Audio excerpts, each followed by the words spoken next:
اس Urdu column کو پیش کرنے میں ہمارے ساتھ تعاون کیا ہے بشرا قمر لا انسٹیٹیوٹ نے۔ آسمان سے چاند غائب تھا، شاید چاند نے ذکر کی آخری تاریخوں کی وجہ سے نکلنا مناسب نہیں سمجھا تھا، یا پھر وہ کسی پہاڑ یا کسی بادل کے پیچھے چھپا بیٹھا تھا۔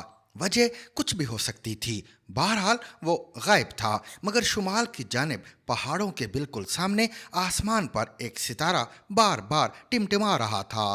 وہ شاید نارتھ سٹار تھا یا پھر وینس۔ زمین پر جھک کر حیرت سے دنیا کے اس بلند ترین ٹھنڈے صحرا کی پارٹی دیکھنے کی کوشش کر رہا تھا۔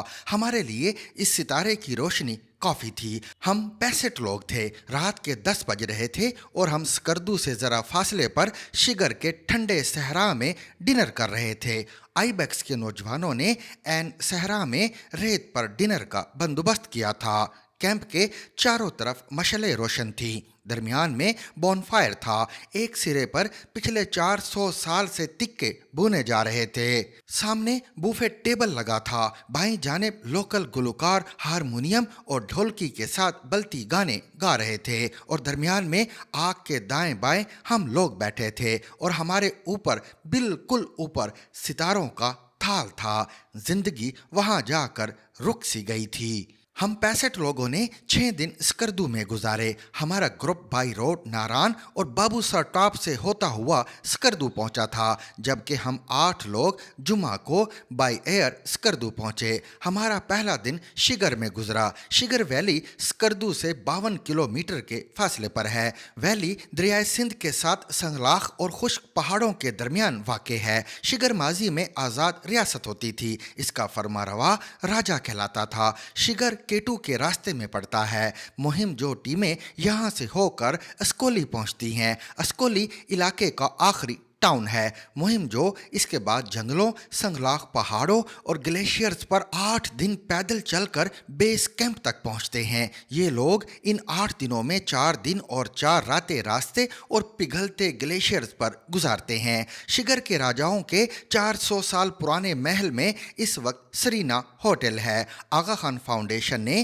محل کی ریپیئرنگ کر کے کمال کر دیا۔ محل کا ایک حصہ میوزیم بنا دیا گیا اور دوسرے حصے میں رہائشی کمرے ہیں، جبکہ استبل کے جھروکے میں کافی شاپ بنا دی گئی ہے۔ بیرونی دیواروں کے ساتھ گلیشیئر کا یخ ٹھنڈا پانی شور کرتا ہوا گزرتا ہے اور اس کا میوزک ہر وقت فضا میں رقص کرتا رہتا ہے۔ لانز میں چیری اور سیب کے درخت ہیں۔ چیری کے درخت سرخ پھلوں سے لدے ہوئے تھے۔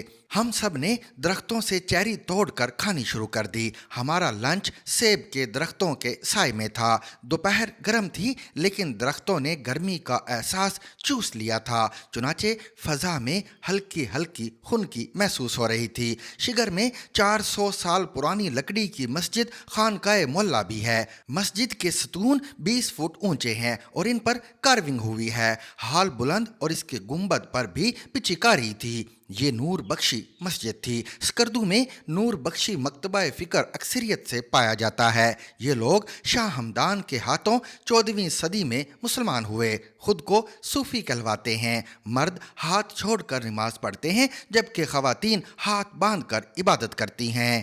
انتہائی دھیمے مزاج کے مہذب اور صاف ستھرے لوگ ہیں۔ بھیک اور بخشش نہیں مانگتے، اونچی آواز میں گفتگو نہیں کرتے، نظریں نیچی رکھتے ہیں اور دوسروں سے فاصلے پر رہتے ہیں۔ ان کی سب سے زیادہ تعداد گانچے ڈسٹرکٹ کے شہر خپلو میں رہتی ہے۔ وہاں 800 سال پرانی چکچن مسجد بھی ہے۔ ہم نے خانقاہ مولا کا وزٹ بھی کیا اور اس کے بعد ہم صحرا میں آ گئے۔ سکردو میں 2 بڑے صحرا ہیں۔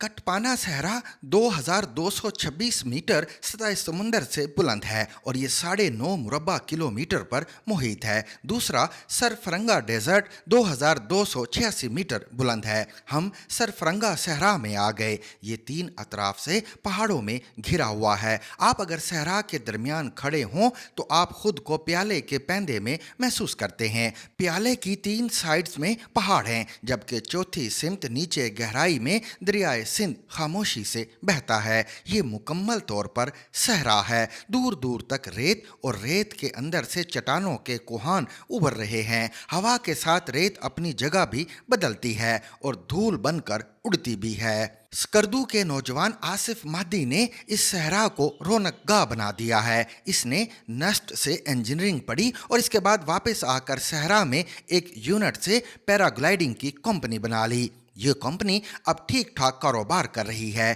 ان کے پاس اب پیراگلائڈز بھی ہیں اور چھوٹے جہاز بھی. یہ لوگ جیپ سفاری بھی کراتے ہیں اور 3 اور 4 پہیے کے موٹر سائیکل کوارٹس بھی چلاتے ہیں. ان کے پاس گھوڑے بھی ہیں. سکردو آنے والے زیادہ تر مسافر صحرا کی ان سرگرمیوں کا لطف لیتے ہیں. شام کے وقت سرخ پہاڑوں کے درمیان اور سفید ریت کے اوپر پیراگلائڈنگ کا اپنا مزہ ہے. یہ حقیقتاً لائف ٹائم تجربہ ہوتا ہے. مغرب کے بعد یہ سرگرمی ختم ہو گئی تو ہم کوسٹر پر صحرا کے اندر چلے گئے. ہم نے آصف مہدی کی مدد سے صحرا میں گروپ کے لیے ڈنر کا اہتمام کیا تھا.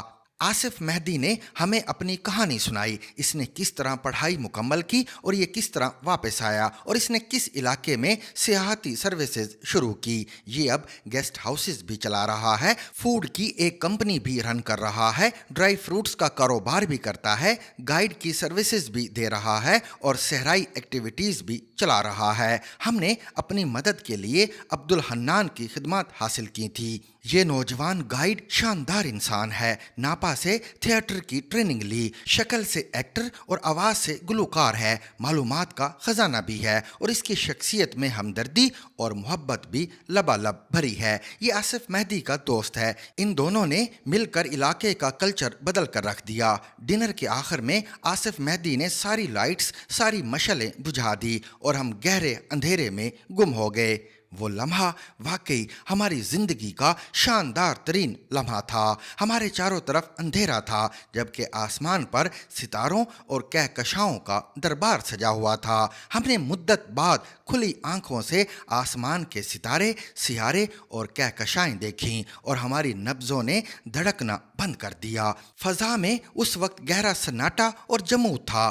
ریت اور ہوا کی آواز تک نہیں آ رہی تھی. دریا کی سسکیاں بھی ریت میں گم ہو چکی تھیں. اس وقت وہاں صرف ہم تھے, ہماری سانسیں تھیں اور دل کی بے مقصد آوارہ دھڑکنیں تھیں اور بس. سکردو میں کنکورڈیا کے نام سے ایک پرانا ہوٹل ہے. یہ ہوٹل سکردو کی سیاسی شخصیت کی ملکیت ہے. دنیا کے تمام نامور مہم جو اور K2 سر کرنے والی ٹیمیں اس میں رہائش پذیر رہیں. گورے مہم جو ہوٹل کے پرانے کمروں اور دریائے سندھ کے کنارے لوہے کی کرسیوں کے رومانس میں مبتلا ہیں. یہ یہاں چند دن ضرور گزارتے ہیں. ہوٹل کے مالک پیپلز پارٹی کے MNA بھی رہے ہیں. ان کے ایک صاحبزادے ذوالفقار شگری نے دی یارک ہوٹل کے نام سے ہوٹل اور گرینڈ کیفے کے نام سے شہر میں ایک کیفے بھی بنا رکھا ہے. ہمارا آدھا گروپ کنکورڈیا اور آدھا یارک ہوٹل میں رہا. میں آپ کو یہاں یہ بھی بتاتا چلوں, کنکورڈیا اسکولی اور K2 بیس کیمپ کے درمیان ایک سٹاپ کا نام ہے. اس کیمپ سے دنیا کی 9 بلند ترین چوٹیاں نظر آتی ہیں. ان میں K2 بھی شامل ہے. یہ دنیا کا شاندار ترین پکچر پوائنٹ ہے اور یہ مہم جوؤں کی ہر فلم میں دکھائی دیتا ہے. کنکورڈیا ہوٹل اس پوائنٹ کی یاد تازہ کرتا ہے. ذوالفقار شگری بھی شاندار انسان اور مہمان نوازی سے لبریز شخص ہیں. اس نے جی جان سے ہماری خدمت کی. وہ گروپ کو دیکھ کر نہال ہو جاتا تھا. ہمارے ساتھ بزرگ خواتین اور مرد بھی سفر کرتے ہیں. ذوالفقار نے ان سب کو اپنا دادا اور دادی بنا لیا اور یہ بھی اس کے صدقے واری جانے لگے. ہمارے ساتھ فیصل آباد کی 2 بزرگ پروفیسرز بھی تھیں. یہ ریٹائر ہو چکی ہیں اور اپنی ریٹائرمنٹ ایج کو انجوائے کر رہی ہیں. میں ان دونوں کو لڑکیاں کہتا تھا تو یہ کھل کر کہا لگاتی تھی. ان میں ایک انگریزی کی پروفیسر تھیں جبکہ دوسری زنانہ کالج کی پرنسپل رہیں. ان دونوں نے نوجوان لڑکیوں کو بہت وقت دیا. ہمارے ساتھ اکیلی لڑکیاں بھی سفر کر رہی تھیں. ایک اوکاڑا سے آئی اور دوسری اسلام آباد سے, اور ان دونوں کو ان کے والدین والدین نے بھجوایا تھا، جبکہ ہمارے ساتھ 10 فیملیز بھی تھیں۔ یوں اس گروپ میں ہر سائز، عمر اور طبقہ فکر کا شخص شامل تھا، اور یہ سب بلتستان کے کلچر اور لوگوں کو انجوائے کر رہے تھے۔ گروپ نے خپلوں کے محل میں مجھے راجہ بنا دیا۔ میں بلتی ٹوپی پہن کر راجہ کے تخت پر بیٹھ گیا اور فیصل آباد کا نوجوان زبیر احمد میرا جلاد بن گیا۔ یہ ایجوکیشن کنسلٹنٹ ہے، فیصل آباد کے نوجوانوں کو اعلیٰ تعلیم کے لیے بیرون ملک بھجواتا ہے۔ بالوں پر استرا پھیر کر سر کو ہیلمٹ بنا لیتا ہے، ہلکی ہلکی داڑھی رکھی ہوئی ہے۔ داڑھی اور سفید پلین سر اسے بہت جچتا ہے اور یہ اطالوی فلموں کا ایکٹر محسوس ہوتا ہے۔ میرے اس جلاد نے پورے گروپ کو ہنسا ہنسا کر پاگل کر دیا، جبکہ میں راجہ بن کر تخت پر بیٹھا رہا اور درباری ایک ایک کر کے میرے ساتھ تصویریں بنواتے رہے۔ مزید اردو کالم پڑھنے اور سننے کے لیے ہمارے یوٹیوب چینل کو وزٹ کیجیے یا پھر ہمارے فیس بک پیج کو لائک کیجیے۔ Zigzag News.